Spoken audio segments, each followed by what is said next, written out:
मुंह खोटा दिल छू लेने वाली कहानी। शाम के 7 बज रहे थे। शहर के मशहूर रेस्टोरेंट में ठहाके गूंज रहे थे। विनीत अपनी कंपनी के कुछ क्लाइंट और सहकर्मियों के साथ बैठा था। उसने अभी अभी एक बेहतरीन चुटकुला सुनाया था जिस पर सब लोटपोट हो रहे थे। अरे विनीत सर, कमाल है आप। सामने बैठी मिसेस वर्मा ने हंसते हुए कहा। आपसे बात करके तो दिन भर की थकान मिट जाती है। आपकी पत्नी कितनी खुशकिस्मत होगी। उन्हें तो घर में इंटरटेनमेंट के लिए टीवी की ज़रूरत ही नहीं पड़ती होगी। आप इतना अच्छा बोलते हैं, इतना सम्मान देते हैं। विनीत ने एक विनीत मुस्कान के साथ सिर झुकाया। धन्यवाद मैम। बस मैं मानता हूँ कि वाणी ही इंसान का असली गहना है। अगर हम मीठा नहीं बोल सकते तो चुप रहना बेहतर है। वहाँ मौजूद हर शख्स विनीत की तारीफ कर रहा था। वाकई बहुत मृदुभाषी, मिलनसार और जेंटलमैन था।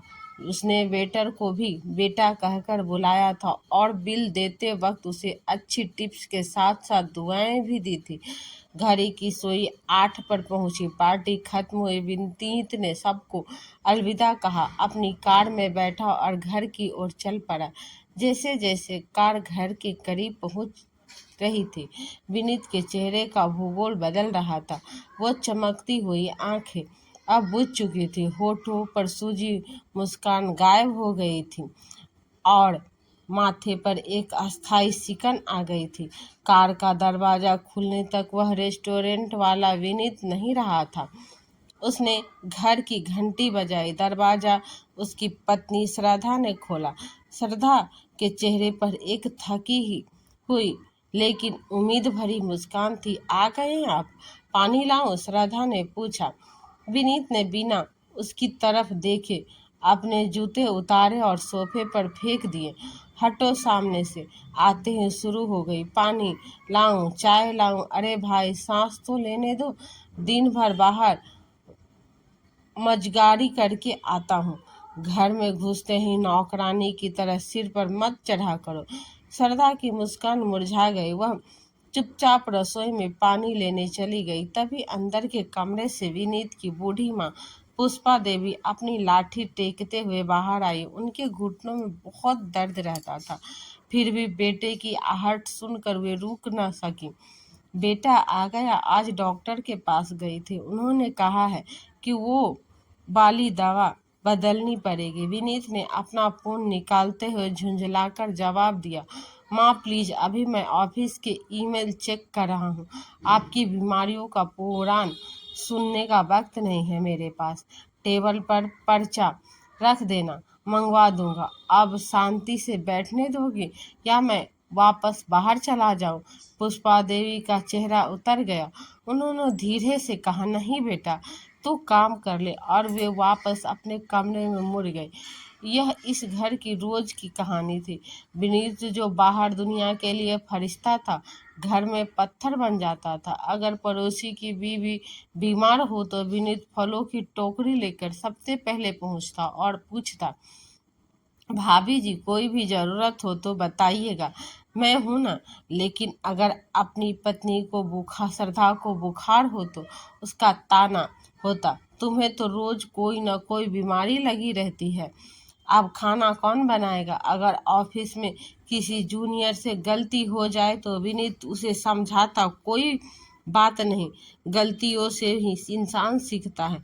लेकिन अगर घर में उसके 8 साल के बेटे शिव से पानी का गिलास गिर जाए तो घर में कोहराम मच जाता। अंधा है क्या, दिखाई नहीं देता, सब के सब जाहिल भरे पड़े हैं इस घर में। श्रद्धा अक्सर सोचती थी कि क्या यह वही आदमी है जिससे उसकी शादी हुई थी, या फिर विनीत के अंदर दो लोग रहते हैं, एक वो जो दुनिया को दिखाने के लिए है और एक वो जो असलियत में है। एक रविवार विनीत के बचपन का दोस्त मोहित अपनी पत्नी मेघा के साथ उनके शहर आया हुआ था। विनीत ने उन्हें लंच पर बुलाया। विनीत अपनी सोशल इमेज को बहुत सतर्क था, इसीलिए उसने श्रद्धा को सख्त हिदायत दी थी कि खाना एकदम 5 स्टार जैसा होना चाहिए। और घर चमकना चाहिए। दोपहर को मोहित और पूजा आए। विनीत का व्यवहार फिर बदल गया। वह दरवाजे पर ही बाहें फैलाकर मिला। अरे भाभी, आप तो दिन ब दिन और जवान होती जा रही है, विनीत ने पूजा से चहकते हुए कहा। मोहित, यार तू कितना लकी है। श्रद्धा ट्रेन में शरबत लेकर आई। विनीत ने लपक कर ट्रे निशा के हाथ से ले ली और बड़े प्यार से पूजा को गिलास थमाया। लीजिए भाभी, श्रद्धा ने खास आपके लिए बनाया है। बातों बातों में पूजा ने कहा, भैया पानी थोड़ा और मिलेगा। विनीत तुरंत खड़ा हो गया। अरे आप बैठिए, मैं लाता हूँ। वह रसोई में गया। श्रद्धा वहाँ रोटी सेक रही थी। विनीत ने दबी लेकिन गुस्से भरी आवाज में कहा, तुम्हें अकल नहीं है? टेबल पर जग खाली पड़ा है, मेहमानों के सामने मेरी इज्जत करानी है क्या? एक काम ढंग से नहीं होता तुमसे?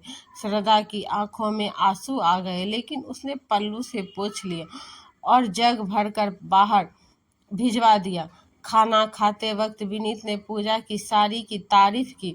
भाभी, यह रंग आप पर बहुत जचता है, बहुत सोबर चॉइस है आपकी। श्रद्धा ने वही साड़ी पहनी थी जो विनीत ने पिछले साल दिवाली पर दिलवाई थी और तब कहा था कि यह तुम पर बिल्कुल अच्छी नहीं लग रही है, तुम इसमें और मोटी लग रही हो। आज वही श्रद्धा उसी साड़ी में चुपचाप सबको खाना परोस रही थी और विनीत की नज़र उस पर एक बार भी प्रशंसा के भाव से नहीं पड़ी। मोहित, जो विनीत को बचपन से जानता था, एक बहुत ही सुलझा हुआ इंसान था। वह पिछले 2 घंटे से विनीत के व्यवहार को बहुत बारीकी से देख रहा था।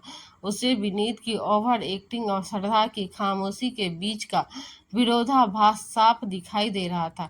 खाना खाने के बाद सब ड्राइंग रूम में बैठे थे। शिव अपना स्कूल का प्रोजेक्ट लेकर आया। पापा देखो, मैंने रोबोट बनाया, शिव ने उत्साह से कहा।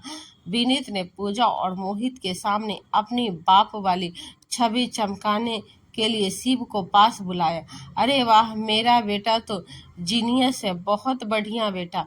उसने शिव के गाल चूमे। शिव हैरान था। आमतौर पर जब वह पापा को कुछ दिखाता तो उसे डांट पड़ती थी कि पढ़ाई छोड़कर इन फालतू चीज़ों में समय बर्बाद मत करो।